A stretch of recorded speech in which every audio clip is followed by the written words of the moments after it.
Hello बच्चों, अब हम करेंगे question number 21। A sum of money become 8/5 of itself in 5 years at a certain rate of simple interest. Find the rate of interest. आपको rate of interest आपको find करना है। सबसे पहले गिवन क्या है वो हम देखते हैं। अ सम ऑफ मनी यानी कोई आपका क्या है, प्रिंसिपल है। प्रिंसिपल आपको गिवन नहीं है।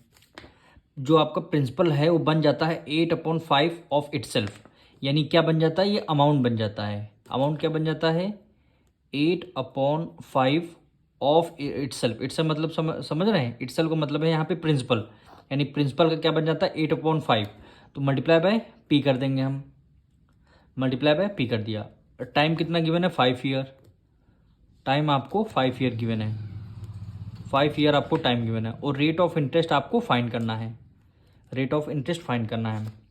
तो सबसे पहले अमाउंट गिवन है ना, तब सबसे पहले क्या करेंगे, अमाउंट का फॉर्मूला लगाएंगे। अमाउंट इज इक्वल टू होता है प्रिंसिपल प्लस सिंपल इंटरेस्ट, यही फॉर्मूला होता है। तो हम क्या करेंगे, अमाउंट हम लिखेंगे क्या, 8p/5। अमाउंट को हमने क्या लिखा, 8p/5 लिख दिया। इक्वल टू प्रिंसिपल को p हम एज इट इज रख देंगे।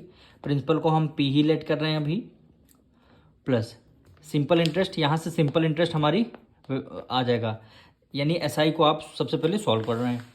तो क्या करेंगे, 8p/5। p उधर प्लस में था, इधर आके माइनस में हो जाएगा। तो ये आपका एसआई आ गया, ठीक। यानी 8p माइनस 5 की मल्टीप्लाई 5 से करेंगे। ये आपका p है ना, यहाँ पर 5 नहीं आएगा, p आएगा। 5 की मल्टीप्लाई p से करेंगे, कितना हो गया, 5p आ जाएगा। और डिनोमिनेटर में क्या आ जाएगा, 5 आ जाएगा। Equal to SI. 8 में से 5 माइनस करेंगे, 3p। 3p/5। यानी एसआई कितनी क्या आया है आपका, 3p/5 आ गया। ये आपका एसआई का आंसर आया है। अब क्वेश्चन में अमाउंट वैल्यू पुट करके आपका एसआई आ गया। अब क्या करेंगे, एसआई का फॉर्मूला लगाएंगे। यानी आपको रेट एसआई का फॉर्मूला लगाएंगे। एसआई का फॉर्मूला इसलिए लगाएंगे क्यों, आपको रेट लगाना है, रेट का फॉर्मूला निकालना है। तो सबसे पहले एसआई का फॉर्मूला क्या होता है, P/R/T। सिंपल इंटरेस्ट कितना अभी आया है, 3p/5। तो सिंपल इंटरेस्ट के नीचे लिख देंगे 3p/5 हो गया। इक्वल टू प्रिंसिपल आपको p ही लेट करना पड़ेगा, मल्टीप्लाई रेट आपको निकालना है, मल्टीप्लाई टाइम कितना आपको 5 ईयर गिवन था, और डिवाइडेड बाय क्या हो जाएगा आपका, 100 हो जाएगा। डिवाइडेड P/R/T/100 हो जाएगा। ये आपका फॉर्मूला एसआई का। अब यहाँ से आप क्या करेंगे, आर की वैल्यू आपको फाइंड करनी है।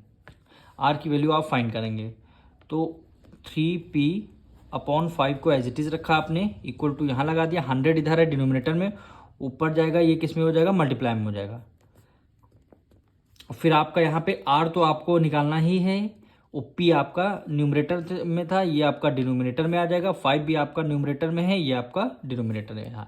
यहाँ से आपके आर की वैल्यू आपको फाइंड करनी है। आर की देखिए, सबसे पहले पी से पी आपका कैंसिल हो गया। 5 से डिविजल करते 5 1 5, 5 2 10 और 0 हो गया। फिर 5 से डिविजल करते 5 1 5, 5 4 20। 3 की मल्टीप्लाई 4 से करेंगे, 3 4 12% पर एनम। ये आपका क्या आया, रेट आया है। और रेट ही क्वेश्चन में फाइंड करने के लिए बोला गया था। अब मिलेंगे नेक्स्ट वीडियो में।